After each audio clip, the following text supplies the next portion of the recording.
En este episodio tenemos el gusto de presentar a un invitado muy especial.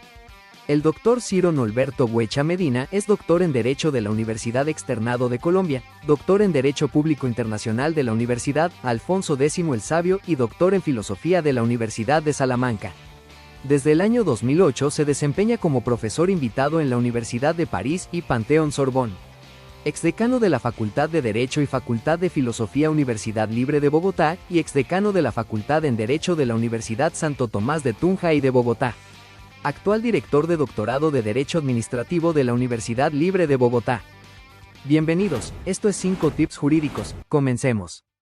Muy buenos días, maestro doctor Ciro. Bienvenido a este Leandro. podcast que se ha denominado 5 Tips Jurídicos del Postdoctorado de Ciencia Jurídica, Innovación Jurídica y Sociedad Global de la Universidad Santo Tomás.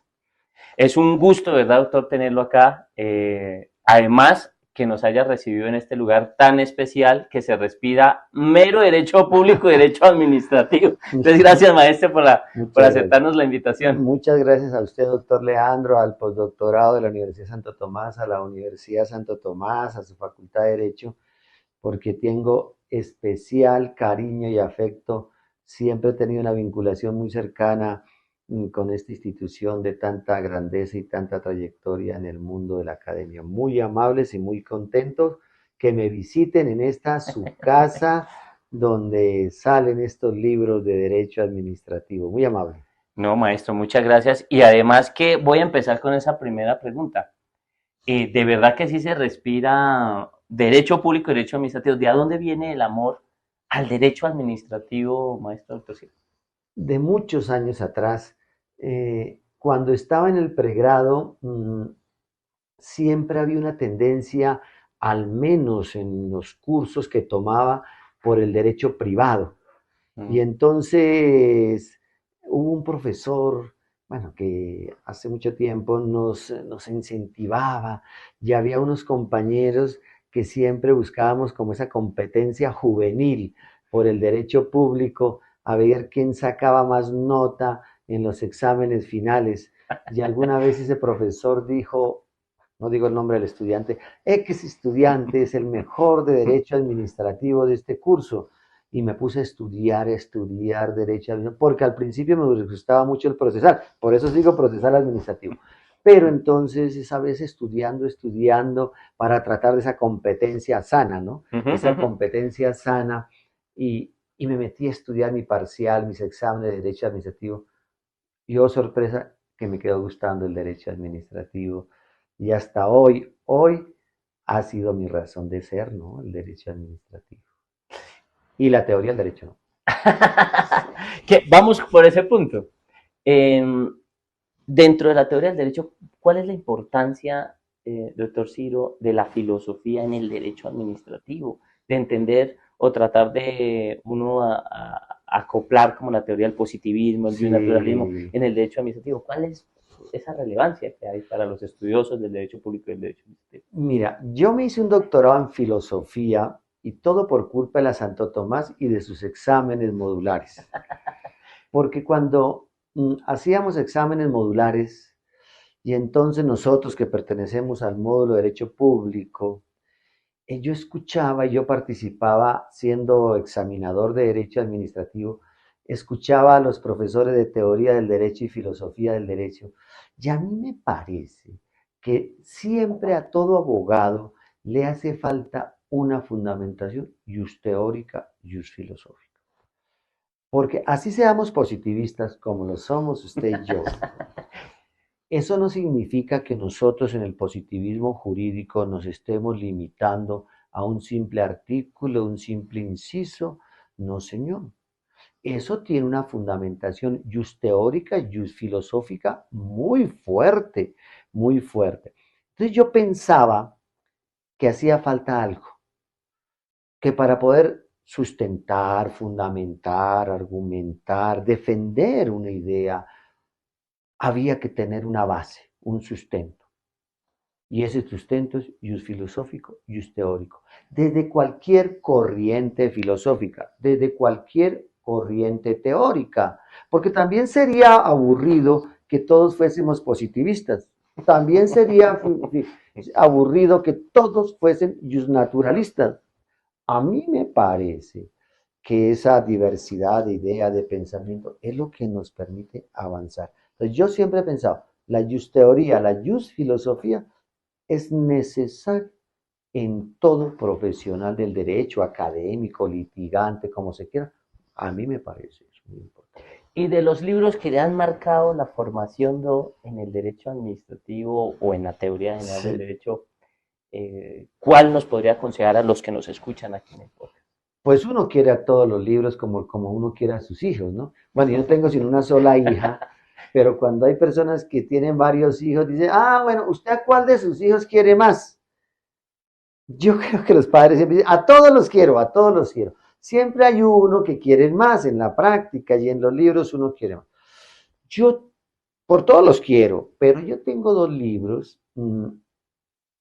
El primero, el de los contratos, porque fue mi primer libro, digámoslo así, aunque yo ya tenía un libro de procesal, pero el primer libro que fue el producto del primer doctorado, que fue toda esa teoría del contrato, donde hablamos que el contrato es un acto administrativo, a ese libro le tengo mucho cariño y aprecio y creo que tiene mucho fundamento. Todos tienen fundamento, pero ese tiene mucho fundamento.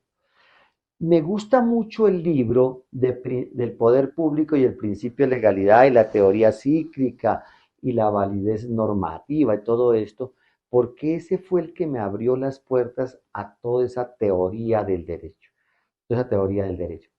Eh, pero ahora quiero estos últimos libros porque que he venido escribiendo, como este último que usted tiene en sus manos sobre la reparación de daños derivados de actos administrativos, es porque hace algún tiempo para acá vengo escribiendo con mi hija. Y uno como padre, que la hija de uno escriba y antes le corrija a uno y antes diga no estoy de acuerdo con su criterio, con su teoría, y a uno le toque ceder en algunas posturas argumentativas, pues eso me ha llenado de mucha pues alegría, ¿no? Entonces, estos libros también le tengo mucho cariño y afecto porque ha sido con ella, aunque ella me ha ayudado también en los otros anteriores, en varios, pero le tengo mucho aprecio.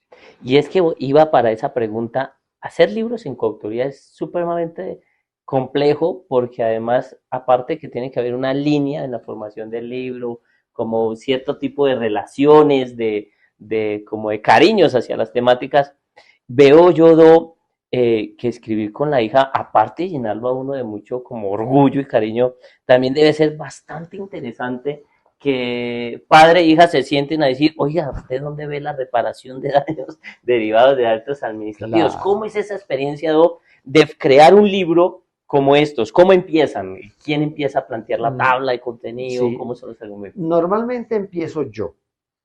Yo normalmente escojo el tema, recomiendo temas, hago una parte genérica. Ella, por su formación francesa y porque actualmente cursa un doctorado en la Universidad de París y trabaja en el Consejo de Estado francés, pues tiene como esa línea francesa y la jurisprudencia de la teoría clásica del derecho administrativo. Mm, Entonces ella ya se encarga de esos aspectos puntuales de lo francés, de la jurisdicción francesa, de la jurisprudencia francesa, la teoría francesa. Y ella empieza, y yo planteo una tabla de contenido, pero a veces me la destruye, ¿no? Entonces esto no, esto sí, esto está, Francia está diciendo tal cosa, debemos decir esto, y así se va formando poquito a poco, es como un proceso, es como construir qué digo yo, una casa, un edificio, ¿no? Las bases, y ahí poquitico, cada pasito en las discusiones se va formando. Y alguien pensaría que uno por ser el papá o ser mayor va a primar las ideas. No.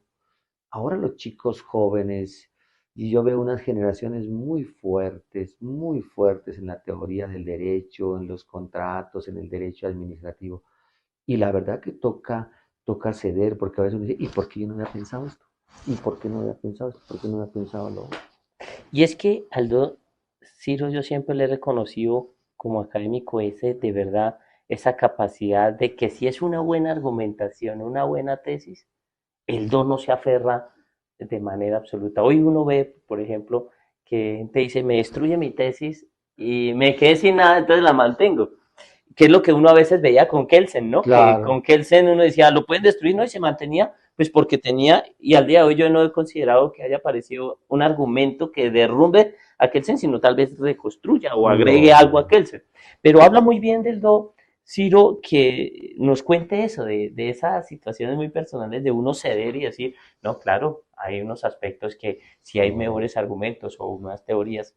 Entonces, ¿qué de importancia tiene para construir teoría jurídica eso, doctor Ciro? Es que yo pienso que uno tampoco puede ser, que si no es mi argumento, el otro argumento no puede ser válido. A mí me parece que eso es lo que le ayuda, el contraargumento le ayuda a uno a enriquecer el propio argumento. Y a veces ese ceder ante el argumento contrario le va a enriquecer el argumento propio. Por eso cuando yo dicto una clase, cuando yo escribo, y los que me conocen a mí saben que yo planteo teorías, siempre ha sido las teorías en acto, en responsabilidad, en contratos, en teoría del derecho. Mm, A mí me gusta mucho que rebatan el argumento, que lo critiquen, y me parece más valioso que no estén de acuerdo con uno, porque eso le sirve a uno para, para como someter al escarnio público la teoría y a ver si la teoría resiste. Porque si en un debate la teoría no resiste, la verdad, que ahí sí toca hacer. Por eso con mi hija a veces ella dice, papá, pero yo te dije esto, pero yo te dije lo otro, pero es que eso es argumento mío. Yo no tengo ningún problema porque eso lo va enriqueciendo.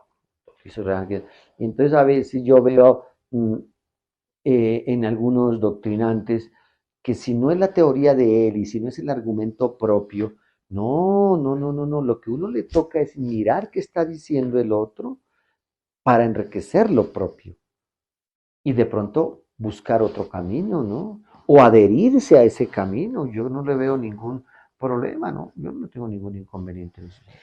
Y entonces, después de haber contado estas situaciones muy interesantes, porque es que todo libro, ¿verdad? Tiene su, no es solo plasmar una idea, ¿no? Sino todo lo que implica la vida humana, Sí. la construcción de un libro.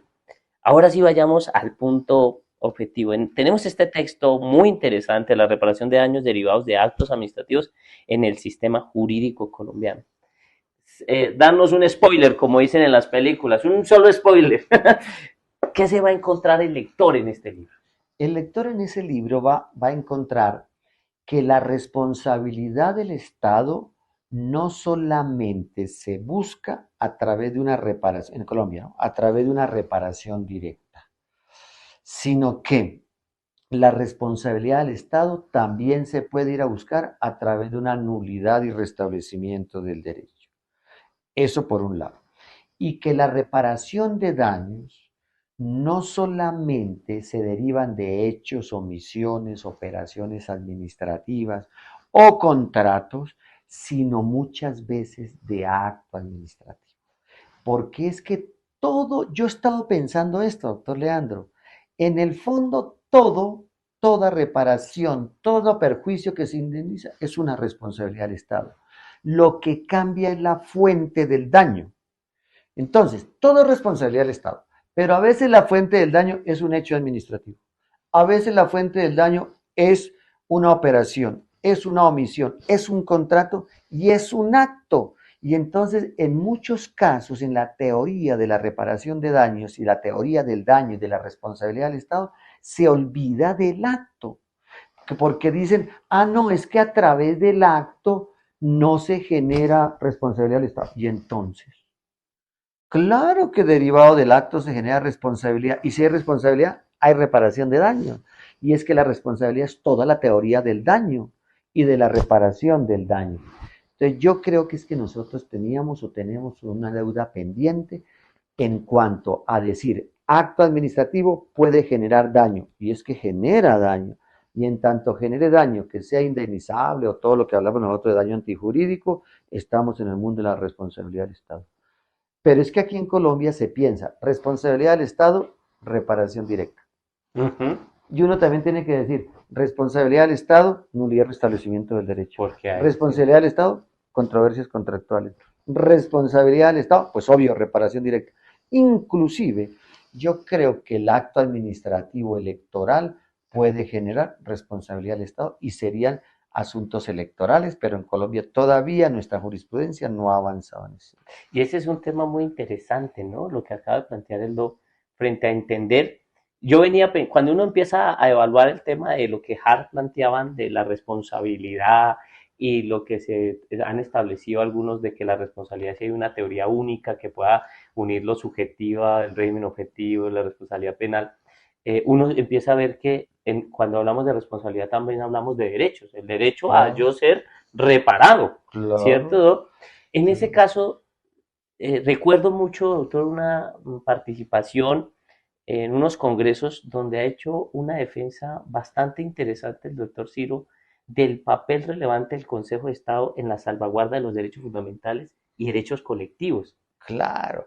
Y mire, doctor Leandro, es que yo creo que toda la teoría de la responsabilidad del Estado y que ha desarrollado el Consejo de Estado y que ha desarrollado la jurisprudencia va encaminada a eso, a la protección de derechos, a la protección de derechos.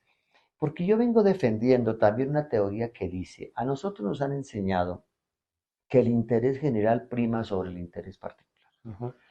y que los intereses colectivos priman. Sí, pero en teoría de la responsabilidad del Estado, lo que prima son derechos subjetivos.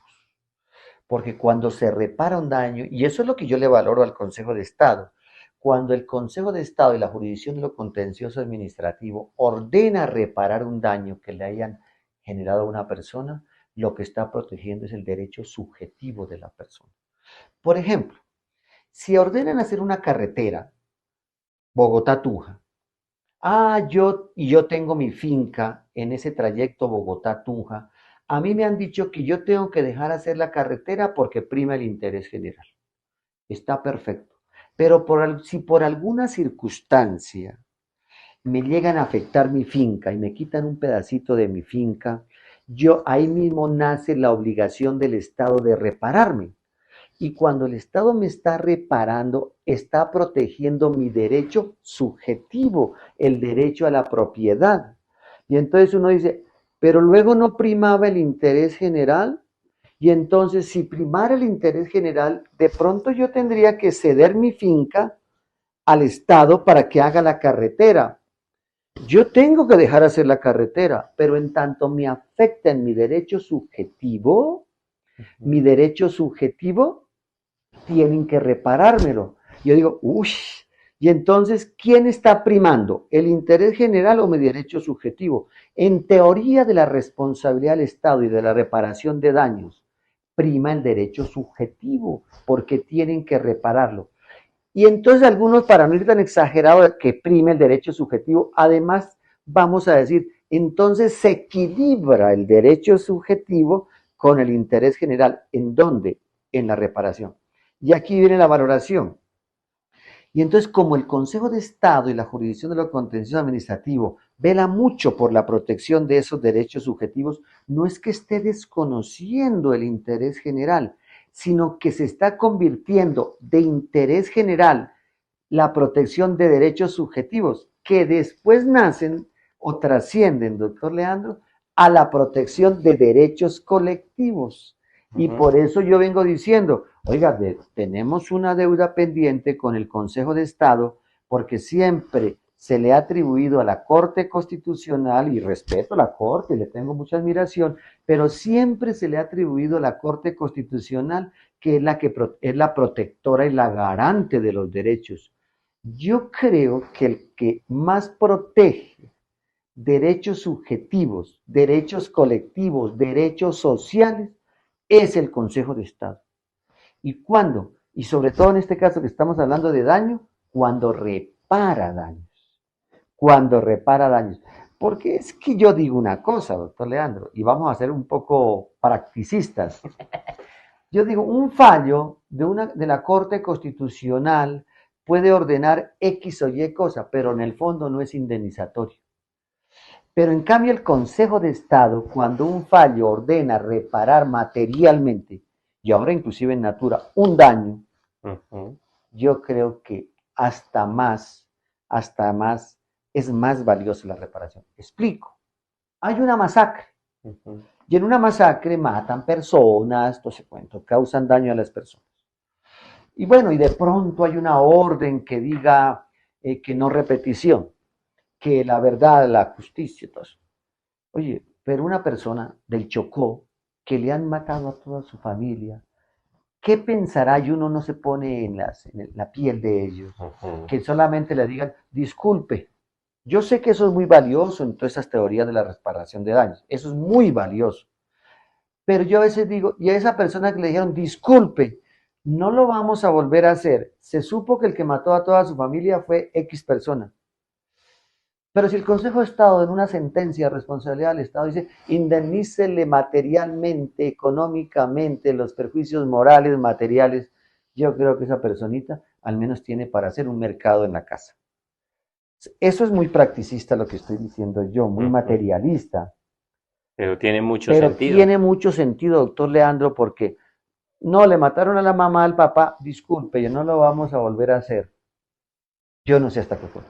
Entonces yo digo, en la práctica, quien más protege los derechos subjetivos, los derechos sociales, los derechos colectivos y garantiza el interés general protegiendo esos derechos, es el Consejo de Estado o la jurisdicción de lo contencioso en la teoría de la reparación del daño. Y es que siempre ha habido eso en la doctrina del derecho administrativo, de cómo el derecho administrativo contribuye al derecho constitucional a concretar y particularizar la constitución política. Es decir, en últimas, ¿se acuerda, maestro, de esos libros clásicos que dice, bueno, ¿quién es superior, constitucionalistas o administrativistas? Se plantea, bueno, pero derecho y en últimas, aunque no va por allá el asunto, sí es algo muy, muy interesante lo que ha planteado el doctor Ciro sobre el papel relevante que tiene hoy el Consejo de Estado, no solo en esa salvaguarda de derechos constitucionales, fundamentales, colectivos, sino también en la construcción como de todo el sistema jurídico, de cómo la administración debe actuar, ¿cierto? Claro, y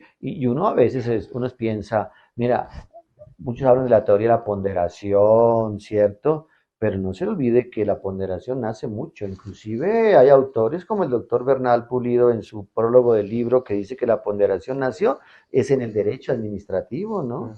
Obviamente, nadie va a desconocer todos estos desarrollos constitucionales, jurisprudenciales, pero yo creo que es que el derecho administrativo, como dice la teoría clásica, que es la concreción y el desarrollo del derecho constitucional, pero es que si las cosas no se materializan y el derecho administrativo es el que las materializa y el Consejo de Estado y la jurisdicción de la Constitución que es el que las materializa, pues todo puede quedar en principios acá arriba, en ideas, pero hay que aterrizarlas, hay que materializarlas.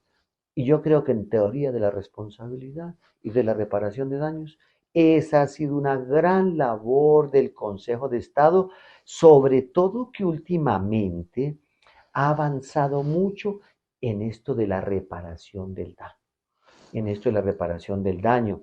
Y algunos no se dan cuenta que inclusive en el Consejo de Estado ya se está hablando de, digo yo, así no lo diga expresamente, se está hablando de ultrapetita, extrapetita, reparación de daños no pedidos, un poco de cosas que la gente dice, oiga, pero esto no es este no es el derecho administrativo clásico. No, no, no, es que el derecho administrativo ha evolucionado mucho en la reparación de daños. Y el doctor Ciro lo decía ahorita, nos decía, siempre le gusta crear como unas teorías muy interesantes. Además que de eso se trata, ¿no? Cuando uno entiende a Karl Popper con el falsacionismo, dice, claro, si una teoría fuera rígida, absoluta, pues apláudala, pero mientras no llega, todo es como de conducir a un debate académico y dogmático. A mí me ha gustado muchísimo la tesis de la relación cíclica. Sí. ¿En qué consiste para nuestros oyentes del podcast, los que no ven esa relación cíclica que es bastante interesante? Es que la relación cíclica es, mire, doctor, yo pensaba que el derecho administrativo, el gran mérito del derecho administrativo es materializar un principio que es el principio de legalidad. Yo creo que el principio de legalidad es ese contrapeso que tiene para el poder. Porque es que si un poder ilimitado, no limitado, se puede convertir en arbitrariedad, se puede convertir en abuso. Y entonces yo vengo sosteniendo, el poder público genera la ley, genera el principio de legalidad. Pero una vez generado el principio de legalidad, ese principio de legalidad viene y subyuga al poder público. Y entonces, al subyugarlo, va a limitar y a evitar la arbitrariedad. Y entonces, ¿quién es el que le corresponde? ¿A quién es el que le corresponde materializar esa relación cíclica? Yo pienso que es a la jurisdicción de lo contencioso administrativo, es al Consejo de Estado y sobre todo en lo que está planteando este libro, en la reparación de daños. De daños. Yo vengo sosteniendo y que di en una clase doctoral en la Universidad Libre y hablábamos del Estado social de derecho. Yo digo, sí, el Estado social de derecho está perfecto. Y si es un Estado de derecho, pero ese Estado social de derecho tiene un fundamento más profundo que yo me atrevo a decir que se determina hoy día en teoría de la responsabilidad en un estado subjetivo de derecho. Alguien podrá pensar, pero ¿cómo está rompiendo toda la teoría del estado social de derecho? ¿Saben por qué es un estado subjetivo de derecho? Porque cuando se reparan daños, se están garantizando el derecho subjetivo. Y voy a poner este ejemplo. Un derecho fundamental. Los derechos fundamentales tienen que entrar en la órbita de los derechos subjetivos porque son los que le corresponden a las personas por el hecho de ser persona. Pero si usted coloca un derecho fundamental frente a casi a cualquier otro derecho, ¿cuál prima? Pues yo he visto que la Corte Constitucional le da mucha fuerza al derecho fundamental. Y si el derecho fundamental es un derecho subjetivo, entonces el Estado de derecho tiene que ser un Estado garante de derechos subjetivos. Aunque yo soy muy de la línea de Hart, aquí me tocaría decir que Dworkin tiene mucha razón de ser, porque Dworkin decía que los derechos subjetivos mandan. Pero es que mire, la gente no ha entendido que protegiendo los derechos subjetivos se garantiza el Estado social de derecho, porque es que los derechos sociales y el interés general y el interés público está sustentado en la protección de derechos subjetivos, como decía Aristóteles, la parte y el todo, y entonces esas partecitas que son los derechos subjetivos van a integrar los derechos sociales, el Estado social de derecho, y entonces es un Estado garante de derechos subjetivos y lleva la garantía del Estado social. No, es que esa relación cíclica además es demasiado interesante que, que vamos a hacer otro spoiler, invitarlos a leer ese libro. Doctor Ciro, ahora vamos un poquito al futuro. ¿Cómo ve, como excelente estudioso del derecho administrativo, maestro, la relación del derecho administrativo y la inteligencia artificial, estas tecnologías disruptivas? ¿Hacia dónde va en su cabeza? ¿Para dónde cree que va todo esto? Yo a veces me preocupo. Mire, todo toca adaptarnos a unas realidades. Esto nadie lo puede evitar. Pero a mí me preocupa es que no se utilice bien la inteligencia artificial. Pero yo creo que al final tendrá que utilizarse bien. A mí me preocupa, y uno a veces en las clases ve que los chicos o las personas, uno los pone a reflexionar sobre un tema, a analizar, a pensar, y entonces todo lo bajan a inteligencia artificial. Yo creo que eso no es la idea. La idea tiene que ser que la inteligencia artificial sea un apoyo para todas estas reflexiones de derecho administrativo, de responsabilidad del Estado. Hay la sentencia de la Corte Constitucional Que sobre, recientemente, sí, sobre la inteligencia artificial. Yo creo que hay que saberla utilizar, pero al final se va a saber, la persona que es responsable, el académico que es responsable, sabrá utilizarla, mm, y el derecho administrativo también sabrá adaptarse a esas nuevas realidades. Tendrán que hablarse de nuevas teorías de la responsabilidad, tendrán que hablarse de nuevas teorías de la actuación administrativa. Una nueva definición de acto administrativo tendrá que adaptarse a esas nuevas realidades. Eso es que nosotros en el derecho administrativo tampoco nos podemos quedar a la saga, rezagados en ese sentido. Pero eso no es problema, porque cuando apareció el computador, yo me acuerdo que yo estudiaba en la Universidad Libre y a nosotros nos estaban dando informática jurídica. Y eran unos computadores grandísimos hace 35 años, con 40 el años. disquete. Y en el disquete, y nos ponían a escribir allá, y uno no podía, y se le borraba, y toda esa cosa, y uno decía, ¿y esto para qué? Eso no sé qué. Pero mire que eso sirvió mucho porque uno lee, busca artículos, busca cosas. Yo lo único que pido es que no se pierda esa reflexión humana sobre los temas, que no se pierda. Por ejemplo, ahora hay un peligro, ¿no? Quien hace una tesis doctoral y coge todo, la saca, la banda, la manda, la manda. Yo tengo un tema en X universidad, un estudiante presentó un proyecto de investigación de doctorado y entonces Y como yo todo. tengo el asistente, una persona que ya hay un sistema ya que puede identificar si es Ujú, todo bajo, ujú. pues me lo había presentado el 100% bajado de inteligencia artificial. No, Y entonces cuando yo lo senté frente a mí le dije, doctor, muy bien su tesis, pero mire, todo esto es de inteligencia. ¿Y qué queremos en las universidades? Yo fui presidente de ACOFADE y nosotros decíamos en ACOFADE, lo que queremos es que los doctorados y maestrías generen un avance del conocimiento y el conocimiento científico, la reflexión, la argumentación de las personas, doctor Leandro. Pero el derecho administrativo no es ajeno y el derecho administrativo se va adaptando. Y tengo un simple ejemplo. ¿Se acuerda cuando definían acto administrativo y cuando llegaron los medios electrónicos y que ahora pueden haber peticiones por medios electrónicos, respuestas por medios electrónicos, y ahora el código dice acto administrativo electrónico? Y entonces define una naturaleza del acto administrativo a través del medio electrónico. Eso está perfecto. Y en la inteligencia artificial tendrá que pasar eso.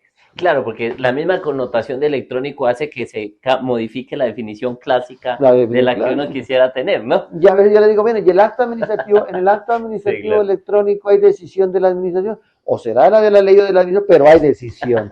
Ahí lo que cambia es la instrumentalidad del acto. Entonces la instrumentalidad del acto está por medio electrónico. Sí, Y entonces claro. al fondo no cambió nada, sino cambió fue la instrumentalidad del acto. Otra tesis. Ahí- Otra tesis. Otra tesis. Antes de irnos a, porque gracias maestro, ¿verdad? Por recibirnos.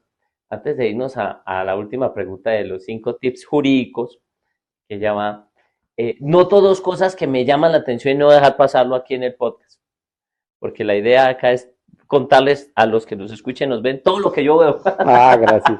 Entonces, me llama la atención 2 cosas y va bien, bien la pregunta. Tantas medallas, el 2 es muy deportista. ¿Cómo es eso? Gracias, doctor Leandro. Yo tengo unas aficiones, me gusta mucho el atletismo, me gusta participar en media maratón, en competencias, obviamente, y estoy hasta bueno en eso, estoy hasta bueno, pero a mi ritmo, ¿no? Y a mi edad, y a mi preparación, todos los días, en la medida que puedo, sí, entreno con planes de entrenamiento y me gusta participar en las competencias. Yo creo que es un medio, ¿no? Para uno poder producir más, poder superar a veces ese agite cotidiano, ¿no? El estrés que genera todas estas cosas. Yo creo que eso ayuda mucho. Entonces, soy muy aficionado, doctor Leandro, al deporte y al ejercicio, así como soy muy aficionado al campo y a los caballitos. Entonces me gustan mucho el campo, voy, siembro mis matas, todo esto que usted ve aquí, por aquí al lado, lo hemos sembrado y me gusta. Y es que la vida es un equilibrio, ¿no? Un equilibrio. un equilibrio, porque alguien que dice, no, es que yo soy deportista, no me tomo un tinto, no me tomo una cerveza. No, pues una cerveza hay que tomarse, lo que no hay que tomarse unas 2 o 3 canastas. O no me tomo un Sí, whisky, sí. pero lo malo es tomarse una botella de whisky. A mí mi cardiólogo le dije, doctor, ¿me puedo tomar un whisky? Yo sí, pero no se toma una botella. Todo debe tener un Sí, claro. equilibrio. La vida también hay que disfrutarla. Cada uno la disfrutará en gustos distintos. Yo sé, doctor Leandro, que a usted le gusta mucho su música y tiene su banda de rock y todas esas cosas. Mm, Hasta lo he hay- invitado para que por con se favor. ponga la chaqueta de cuero. Sí, y la vida es un equilibrio. O los que compran Sí, su moto y no sé qué. sí, sí. Eso es lo bonito, ¿no? Eso Sí, lo me bonito. parece lo bonito. Pero además de los caballos, que sé que es súper cariñoso con los caballos, tenemos unas buenas compañías por todo este alrededor, perritos, le Las gusta mucho, mascotas, mucho. pero además en uno de los libros hay una dedicatoria a un perrito, a dos Sí, perritos. Y acá tenemos también la tumba de la Blas. tumba de Blas. Cuéntenos ese amor a No, los es perros, que ¿cómo es? lo que pasa es que los hijos, doctor Leandro, cuando usted tenga su primer hijo, los hijos lo manipulan a uno mucho en el buen sentido de la palabra. Mi hija hace varios años hizo comprar un perrito que se llamaba Pancho, lo trajimos de Argentina y lo trajimos y después llegó Marley y ahí fue. Aquí en esta casa tengo como 8 perritos que no están acá porque no dejarían estar hablando. Pero después llegó uno que ha sido el gran amor de nosotros, se llamó Blas, y fue, la verdad que es que quienes han tenido mascotas saben que uno cuando ellos faltan, uno sufre tanto, igual o más que un hijo. Entonces ha sido un amor muy grande. Y es que en este escritorio donde en la pandemia dictábamos las clases virtuales, y aún se dictan virtuales algunas, mm, o da conferencias, o escribe uno los libros, los artículos, siempre debajo de este escritorio hay un perrito. Antes era Blas, y por eso varios libros están dedicados a Blas, algunos a Pancho y a Marley, y ahorita hay una niña que se llama Lolita, que debe estar por ahí, o si no estaría aquí sentada al lado suyo, doctor Leandro, porque Sí, ella tiene que uno tenerla aquí. sí. Eh, pero es que los animales son muy gratificantes, de verdad que eso, yo no sé, ¿no? Y ellos son tan sinceros y le ayudan a uno mucho. No hablan, pero le ayudan a uno mucho. Entonces, doctor Leandro, yo vivo mucho La la naturaleza, la conexión. naturaleza, los animales. Y además mi esposa que anda adoptando, ya tenemos 15, 8 aquí, 8 en la, como 8 en la Sí, finca, sí, sí. y mi esposa anda adoptando perritos, entonces toca quererlos. Y doy fe que todos lo persiguen. Parece Noé, el de la barca. En la finca, ¿no? Todos lo Sí, persiguen hasta los caballitos. sí. Maestro, muchas gracias de verdad por recibirnos, por contarnos estas cosas muy personales, por además contarnos cómo nacen estos libros. Aquí yo veo un tablero rayado donde nacen estas teorías, Sí, estos juicios. De verdad, gracias por inspirarnos a muchos con el tema del cariño al derecho administrativo. Yo lo tuve de profesor, ahora de maestro, y de verdad siempre seré admirador muy bien. de sus obras y de verdad de inspirar a ese bonito y respeto, cariño a la ciencia jurídica. No, doctora, Frente a gracias. esto, el podcast se llama 5 tips jurídicos. Entonces, se llama 5 tips jurídicos porque voy a finalizar haciendo la pregunta de evaluación. ¿Cuáles serían los 5 tips jurídicos que nos puede invitar a nuestros oyentes y escuchas del podcast para enamorarse del derecho administrativo? 5 tips jurídicos y el derecho administrativo es muy importante y que pudiésemos ver en las obras del Don Ciro. Mira, el derecho administrativo es el derecho de la realidad. El derecho administrativo es el derecho de la argumentación. El derecho administrativo es el derecho de la ponderación. El derecho administrativo es el derecho de la protección de derechos. Y el derecho administrativo es ese equilibrio que se tiene que dar entre la actuación del Estado y los particulares. Yo los invito porque es que el derecho administrativo es el derecho de la reflexión. Y el derecho administrativo es muy cercano a la teoría del derecho. Y yo invitaría a todos, y no solo para los del derecho administrativo, todos los que ejerzan la ciencia jurídica, a que siempre hay que buscar un fundamento ius teórico, ius filosófico en todas las regulaciones normativas. Coloco un simple ejemplo. Todo el mundo habla de responsabilidad del Estado y dice el artículo 90 constitucional dice XXX. Y uno podría pensar, ¿y eso dónde está sustentado? Y entonces uno tendría que ir a las teorías de la justicia. Justicia distributiva, justicia correctiva, justicia conmutativa, todas esas cosas. Pero a veces nuestros colegas se limitan a lo que dice el artículo y por eso es que nos han perjudicado en el positivismo. Porque es que algunos piensan que los positivistas es solo decir qué dijo el artículo. No es así.